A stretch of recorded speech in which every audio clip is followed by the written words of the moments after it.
ಭೈರತಿ ರಣಗಲ್ಲು ಸ್ಯಾಂಡಲ್ವುಡ್ನ ದೊಡ್ಡ ಮೈಲಿಗಲ್ಲು.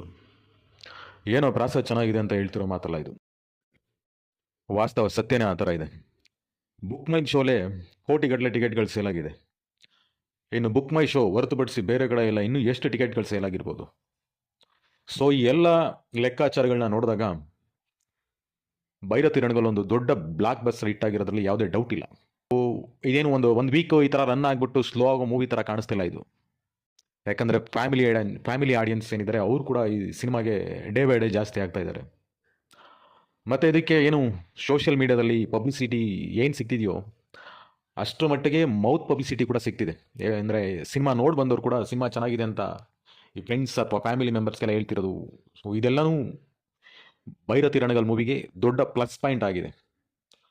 ಹೆಂಗೆ ಈಗ KGF, ಕಾಂತಾರ, ಅದಾದಮೇಲೆ ಒಂದು ಕಾಟೇರ, ಸೊ ಎಲ್ಲ ಮೂವಿಗಳು ಯಾವ ಥರ ಒಂದು ಬ್ಲಾಕ್ ಬಸ್ಟರ್ ಹಿಟ್ ಆಯಿತೋ ಆ ಸಾಲಿಗೆ ಇವಾಗ ಭೈರತಿ ರಣಗಲ್ ಕೂಡ ಸೇರಿದೆ. ಸೊ ಏನು ಕೆಲವೊಂದನ್ನು ಪ್ಯಾನ್ ಇಂಡಿಯಾ ಮಾಡಬೇಕು ಅಂತೇಳೇ ಮಾಡ್ತಾರೆ, like KGF chapter 1, chapter 2. But Kantara ಆಗಾಗಲಿಲ್ಲ. ಮೊದಲು ನಮ್ಮ ಸ್ಟೇಟ್ ಮಾತ್ರ ಮಾಡಿದ ಮೂವಿ ಅದು. ಅಂದರೆ ನಮ್ಮ ಸ್ಟೇಟ್ ಅಂದರೆ ಕನ್ನಡ ವರ್ಷನಲ್ಲಿ ಮಾಡಿದ ಮೂವಿ. ಆ ಮೂವಿ ಸಕ್ಸಸ್ಸು, ಕಂಟೆಂಟು ಎಲ್ಲ ನೋಡಿ ಮುಂದಿನ ದಿನಗಳಲ್ಲಿ ಅದನ್ನು ಪ್ಯಾನ್ ಇಂಡಿಯಾ ಮೀನ್ಸ್ ಅದರ್ ಲ್ಯಾಂಗ್ವೇಜ್ಗಳಲ್ಲೆಲ್ಲ ಡಬ್ ಮಾಡಿಬಿಟ್ರು.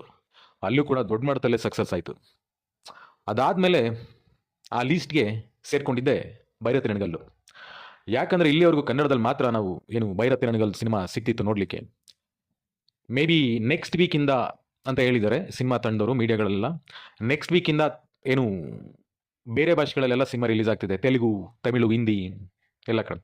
ಈಗ ತೆಲುಗಲ್ಲಿ ಬಂದು ಗೀತಾ ಆರ್ಟ್ಸ್ ಅವರು ಈ ಮೂವಿನ ರೈಟ್ಸ್ ತಗೊಂಡಿದ್ದಾರೆ ಅಂತೇಳಿ ಸುದ್ದಿ ಇದೆ. ಮತ್ತೇನು ಹಿಂದಿ ಬಿಲ್ಡಲ್ಲಿ ಬಂದು ಅನಿಮಲ್ ಮೂವಿ ಮಾಡಿದ್ರಲ್ಲ, ಸೊ ಅವರು ಈ ಮೂವಿನ ತಗೊಂಡಿದ್ದಾರೆ ಅಂತೇಳಿ ಬರ್ತಿದೆ ವಿಷಯ. ಸೊ ಇದನ್ನೆಲ್ಲ ನೋಡಿದ್ರೆ ನಮಗೆ ಕಾಂತಾರ ಆದಮೇಲೆ ಅದೇ ಥರ ನಮ್ಮ ಸ್ಟೇಟಲ್ಲಿ ಹಿಟ್ಟಾಗಿ ಒಂದು ಒಳ್ಳೆ ಕಂಟೆಂಟ್ ಇದೆ ಅಂತೇಳಿ ಬೇರೆ ಕಡೆ ಹೋಗ್ತಿರೋ ಮೂವಿಗಳಲ್ಲಿ ಕಾಂತಾರ ಆದಮೇಲೆ ಇದೆ ಫಸ್ಟ್. ಸೊ ಈ ಥರ ಮೂವಿಗಳು ಬಂದಾಗ ನಾವುಗಳು ಕೂಡ ತುಂಬ ಖುಷಿಯಿಂದನೇ ಒಪ್ಕೊಬೇಕು. ಯಾಕಂದರೆ ಒಳ್ಳೆ ಸಿನಿಮಾಗಳು ಬರಲ್ಲ ಅಂತೆಲ್ಲ, ತುಂಬ ಬರ್ತಿದೆ ಸ್ಯಾಂಡಲ್ವುಡ್ಡಲ್ಲಿ ಇತ್ತೀಚೆಗೆ.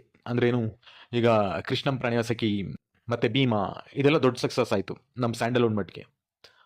ಸೊ ಸ್ಯಾಂಡಲ್ವುಡ್ ಬಿಟ್ಟು ಔಟ್ ಆಫ್ ಸ್ಟೇಟ್ಗಳಿಗೆ ಹೋಗ್ತಿರೋ ಮೂವಿಗಳಲ್ಲಿ ರೀಸೆಂಟಾಗಿ ಇದು ಭೈರತಿ ರಣಗಲ್ಲು. ಸೊ ಏನು ಇದ್ರ ಬಗ್ಗೆ ಎಲ್ಲೂ ನೆಗೆಟಿವ್ ರಿವ್ಯೂಸೇ ಇಲ್ಲ.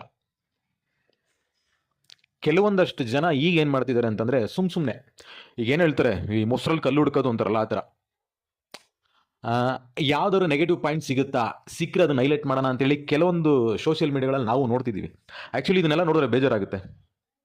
ಕನ್ನಡ ಸಿನಿಮಾಗೆ ನಮ್ಮವರೇ ಈ ಥರ ಮಾಡೋಕ್ಕೆ ಟ್ರೈ ಮಾಡ್ತಾರಲ್ಲ ಅಂತೇಳಿ ಟ್ರೈ ಮಾಡ್ತಿದ್ದಾರೆ ಅಷ್ಟೇ, ಅದು ಸಕ್ಸಸ್ ಆಗಲ್ಲ. ಅಂದರೆ ಏನು ಸಕ್ಸಸ್ ಆಗಲ್ಲ, ಇವರು ಮೂವಿಗೆ ನೆಗೆಟಿವ್ ರಿವ್ಯೂ ಮಾಡ್ಲಿಕ್ಕೆ ಹೋಗ್ತಿದಾರಲ್ಲ ಅದು ಖಂಡಿತ ಸಕ್ಸಸ್ ಆಗಲ್ಲ. ಯಾಕಂದರೆ ಮೂವಿ ಆಲ್ರೆಡಿ ದೊಡ್ಡ ಮಟ್ಟದಲ್ಲಿ ರೀಚ್ ಆಗಿಬಿಟ್ಟಿದೆ. ಈಗ ಇವರೇನೇ ಮಾಡಿದ್ರು ಭೈರತಿ ರಣಗಲ್ನ ಕಟ್ಟಕ್ಕಾಗಲ್ಲ. ಅದು ಆಲ್ ಓವರ್ ಇಂಡಿಯಾ ಹೋಗುತ್ತೆ. ಇಂಡಿಯಾ ಬಿಟ್ಟು ಆಲ್ರೆಡಿ ಹೊರಗಡೆ ಹೋಗಿದೆ, ಕನ್ನಡದಲ್ಲೇ ಆಸ್ಟ್ರೇಲಿಯಾ, US ಈ ಕಡೆ ಎಲ್ಲ ರಿಲೀಸ್ ಆಗಿದೆ ಆಲ್ರೆಡಿ, ಅಲ್ಲೂ ಕೂಡ ಒಳ್ಳೆ ರಿವ್ಯೂ ಬರ್ತಿದೆ. ಸೊ ನಮ್ಮ ಕನ್ನಡ ಸಿನಿಮಾಗಳು ತುಂಬ ಚೆನ್ನಾಗಿ ಬಂದಿರಬೇಕಾದ್ರೆ ಇದರಲ್ಲಿ ನೆಗೆಟಿವ್ ಏನಾದರೂ ಹುಡುಕಿ ಸ್ಪ್ರೆಡ್ ಮಾಡೋದನ್ನು ಮೊದಲು ನಾವು ಬಿಡಬೇಕು. ಆ್ಯಕ್ಚುಲಿ ಮೂವಿಲಿ ನೀವು ನೆಗೆಟಿವ್ ಹುಡುಕಿದ್ರೂ ಸಿಗಲ್ಲ, ಬಟ್ ಏನು ಮಾಡ್ತೀರಾ, ನೆಗೆಟಿವ್ ದೃಷ್ಟಿಲಿ ನೋಡೋರಿರ್ತಾರಲ್ಲ ಅವ್ರುಗಳಿಗೆ ಏನೋ ಚೂರು ಪಾರು ಸಿಗುತ್ತೆ, ಅದನ್ನೇ ದೊಡ್ಡದಾಗಿ ಮಾಡಿ ಇವತ್ತು ತೋರ್ಸೋಕ್ಕೆ ಟ್ರೈ ಮಾಡ್ತಿದ್ದಾರೆ. ಅವ್ರುಗಳ ಮಾತುಗಳ ನೀವು ಕಿವಿ ಕೊಡಬೇಡಿ, ಸರಿನಾ? ಯಾಕಂದರೆ ಇದು ನಮ್ಮ ಕನ್ನಡ ಸಿನಿಮಾ. ಸೊ ನೋಡಿ ಬೆಳೆಸಿ, ಇನ್ನೂ ದೊಡ್ಡ ಮಟ್ಟದಲ್ಲಿ ಗೆಲ್ಲಿಸಿ. ನಾನು ಇದನ್ನು ಏನು ಕೇಳ್ತೀನಿ ಅಂದರೆ, ನಾನೊಬ್ಬ ಕನ್ನಡ ಅಭಿಮಾನಿ, ಕನ್ನಡಿಗ. ಸೊ ನಮ್ಮ ಸಿನಿಮಾಗಳನ್ನ ನಾವೇ ಬೆಳೆಸಿದ್ರೆ ಬೇರೆ ಯಾರು ಬೆಳೆಸ್ತಾರೆ? Thank you.